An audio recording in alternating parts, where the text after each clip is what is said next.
think she needs help. Should we help? No need lah, I think she's fine by herself. Don't worry. You sure? Yeah, I'm also not sure how to approach her. Me neither. Yeah, don't think so much lah. We leave for class already. Let's just go. Okay, let's go. So, is this situation familiar to you? If you were in this scenario, what would you have done? Well, I believe many of you will have chosen to help the blind lady. This is unfortunately not always the case in Singapore.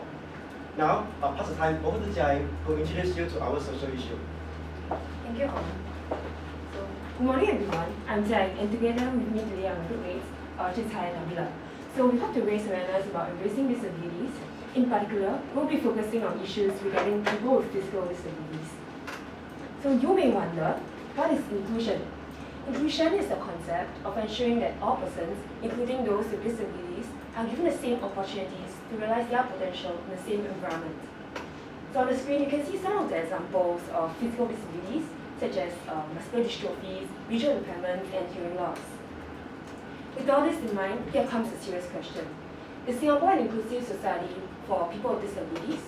To answer this, let's look at some of the current initiatives that we have.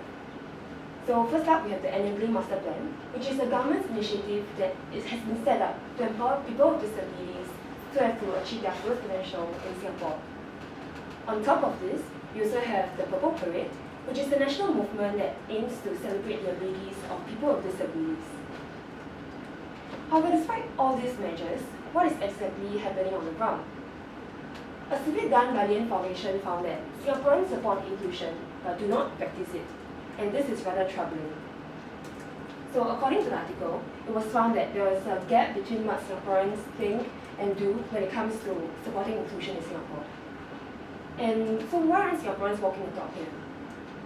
So we found that the ultimate issue here is that many Singaporeans, they may want to help, but are unsure of how to help. And this is supported by the article, which states that only 1 out of 10 Singaporeans are confident in interacting with people with disabilities. So we feel that Singaporeans need the push when it comes to supporting inclusion. And if such phenomenon persists, how will this affect society and how can change people by different individuals? So to answer that, I'll pass my time to Nabila, who will be taking you through the perspective of someone with physical disabilities.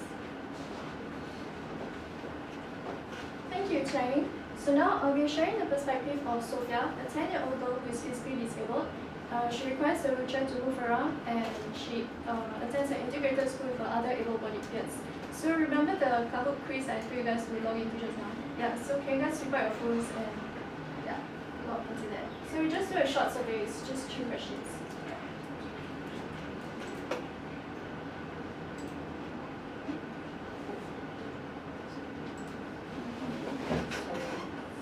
So we are experiencing some technical difficulties now. Please give us a minute.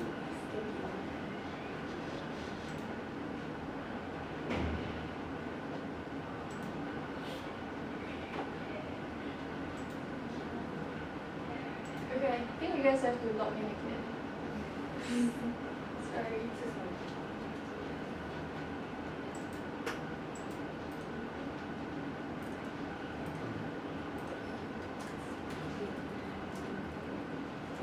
Okay, it's still the same. Yeah, it's the same PIN number. Yeah, so the PIN number is 5. Wait, it's different. 5145826. Oh, they changed the PIN. Yeah, they changed it. Oh, blocked out. Not sure why. So we have 1, 2, 3, 4, 5, 6, 7, 8. So should have 8 people. 3 more people? And last one. It's good, good time. Okay, great. Thank you. Okay, so you'll begin.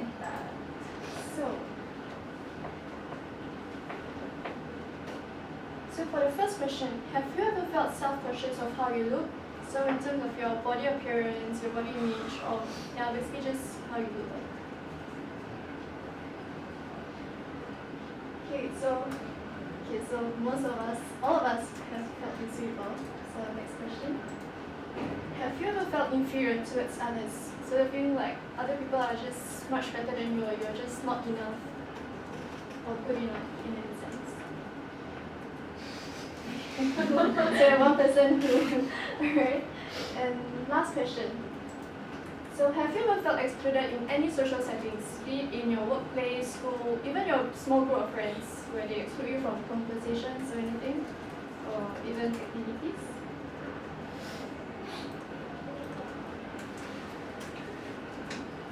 Alright. Okay, there's one last person. Okay, it's okay. So thank you for participating in our short survey. So as you can see from this short survey, all of us have experienced these feelings at least once in our lifetime. So the feelings of self-consciousness, exclusion, and also inferiority. However, for people with physical disabilities, they experience this on a daily basis, and these feelings are amplified. So in the context of Sophia that I mentioned just now, being in an integrated school, she's very much aware that she's different from others, so she does not move the way that others do, and she may not be able to participate in activities such as PE classes and such.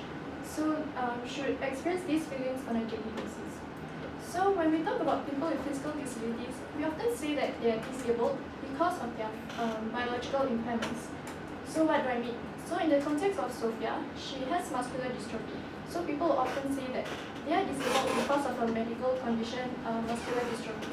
However, has it ever occurred to you that society's negative perception of youth also plays a part in labeling them as disabled or even disabling them in their daily lives?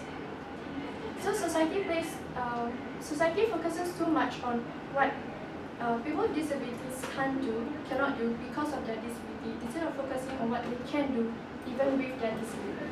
Hence, the problem does not lie with the disability itself, but how society views and adapts to these impairments. So now I'll be passing my time over to Jia to share the mother's perspective. Thank you, Nabila. So let us all sit back and relax, as I think on a mother's journey. So first need your help to close your eyes. Thank you. And imagine. So suppose now time has fast forward 10 years, and that you are now happily married with the love of your life. You and your partner long to have a child of your own, building a family that you call home. Ultimately, both of you wish that a child will be happy and healthy. However, what if you are not that lucky? Your doctor tells you that your child has cerebral palsy, and you soon learn that your child will never be as mobile as the other kids when he grows up. And while he'll look a bit different from other kids, would you still love him? Would you still care for him? How would you feel if you see your child crying every day because he has been bullied in school? Would you feel sad, angry, because you know that your child doesn't deserve this? If despite of it all, you still love your child, can you love the other children the same way too? How far are you willing to show love and concern for children with disabilities? How far are you willing to show your care and concern for people with disabilities in our society? Take a few moments to ponder about these questions. When you're ready, slowly open your eyes.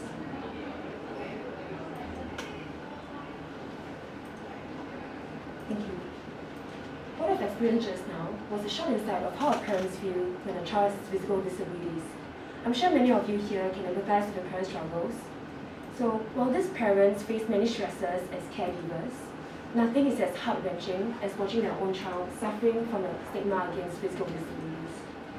Without proper support, these people may fall into the doubt spiral, and hence it's especially important for us to step up in society to help them build a more inclusive environment. So because parents are ultimately the role models of their children, it's perhaps parents' responsibility to take the lead in showing acts of kindness to the people with disabilities around them. Instead of all talking about disabilities and all, why not start by taking actions? So for example, parents can take initiatives to allow their kids to bond with schoolmates who have physical disabilities. By encouraging their kids to reach out to their peers who have disabilities, you allow them to see their peers beyond their physical looks as they slowly embrace their differences and see the strengths as individuals. Now that you have heard from me, how would you act as a parent in the future? I'll now pass my time to Tsai, who will be taking you through the perspective of a teacher. Thank you, Chang. Good morning, everyone. I'll be presenting the perspective of a teacher. As a teacher, I personally support creating an inclusive environment for students with disabilities.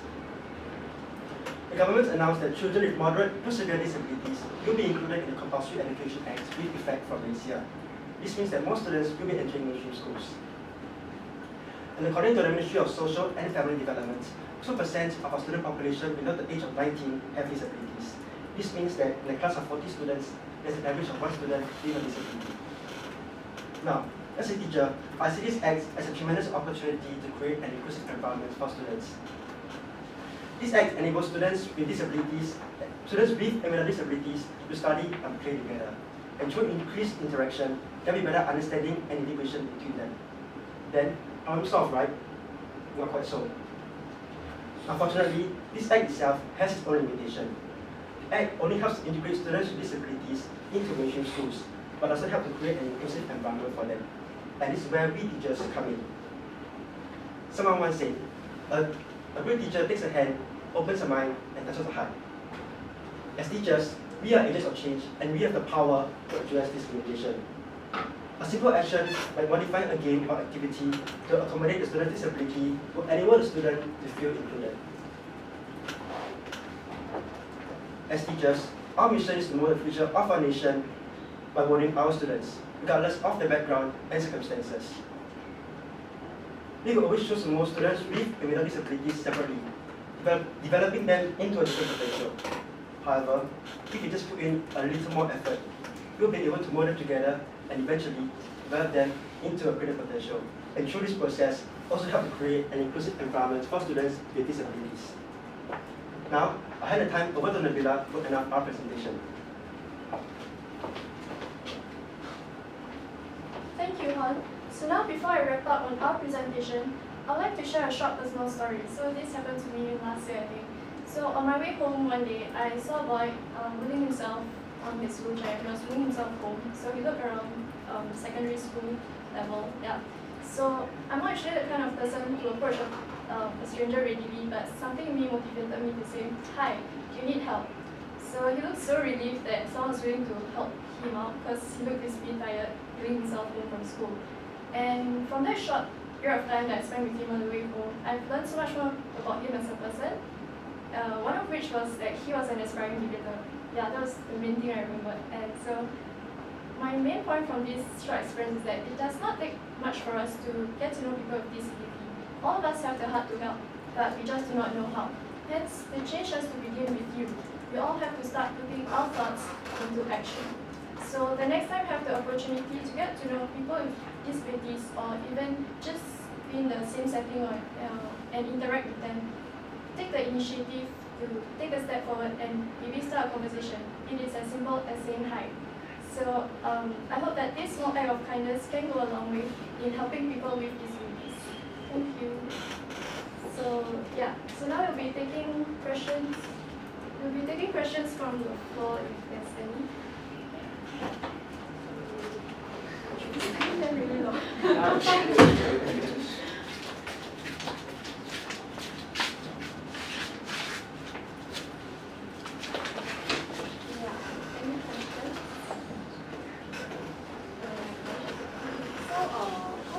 Not everyone who has disabilities accept that they have disabilities. So for people who don't accept their disabilities, how should we approach them to make them not feel like, approaching me because you think that I'm disabled or something? So how should we approach them?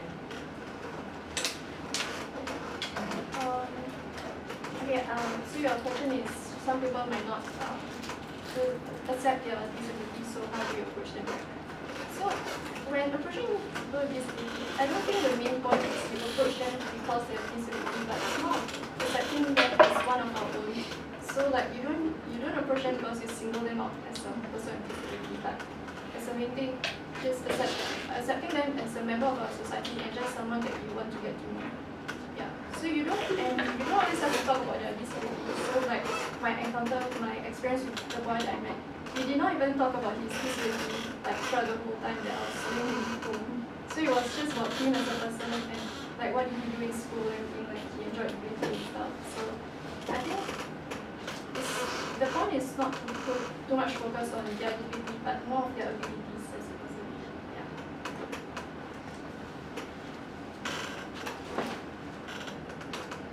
Any other questions? Okay, so in your example, we get sort of a boy who was physically handicapped, so he was in a wheelchair. But there are some disabilities that may not be so apparent. For example, someone with high functioning mental disabilities, it may not be immediately apparent to people that he has a disability. So in that case, then how can we help them? If you know it's not immediately apparent to you, and then even when you realize, oh, he has this condition, you may not know how to help him because you don't know what. For example, you may sight guide a blind person or help with someone in a wheelchair, but you may not know how to assist someone with a mental disability. So how would you recommend we go about it?